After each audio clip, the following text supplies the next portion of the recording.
નમસ્કાર ખેડૂત મિત્રો, હું ગોવર્ધન નાથજી એનર્જીસ LLP ઉત્પન્ન ઓર્ગેનિક ફર્ટિલાઇઝરમાંથી લાલજી કલસરિયા. આજે આપણે કડોદ ગામના પ્રોગ્રેસિવ ખેડૂત વિનયભાઈ બાલુભાઈ પ્રજાપતિના ખેતરે આવેલા છે. તેણે આપણે પૂરી ટ્રીટમેન્ટ ઉત્પન્નની કરેલી છે અને એને સારામાં સારું પરિણામ મળ્યું છે.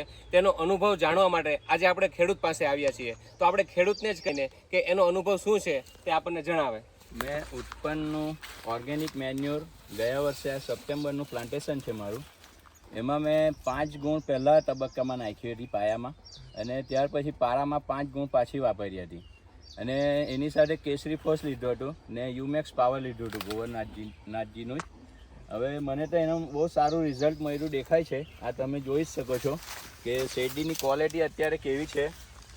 ને હું બધા ખેડૂતને એવું કહેવા માંગુ છું કે આપણાથી આ ખાતર વાપરવું હોય તો બહુ ઘણું સારું છે.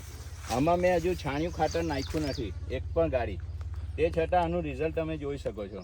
અને ગયા વર્ષે પણ મેં લામ શેરડીમાં પણ યુઝ કર્યો હતો, તો સારામાં સારા રિઝલ્ટ છે એના અત્યારે પણ.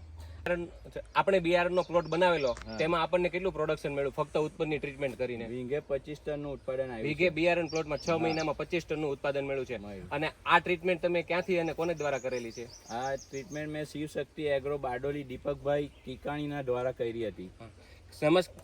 ખેડૂત મિત્રો, આ વખતે વિનયભાઈ આમાં છાણિયું ખાતર નથી નાખેલું, તેમજ 40% કેમિકલ ફર્ટિલાઇઝર ઓછું કરી અને સારામાં સારું ઉત્પાદન લે છે.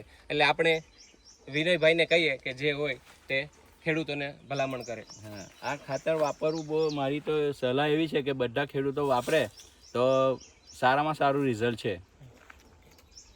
Thank you.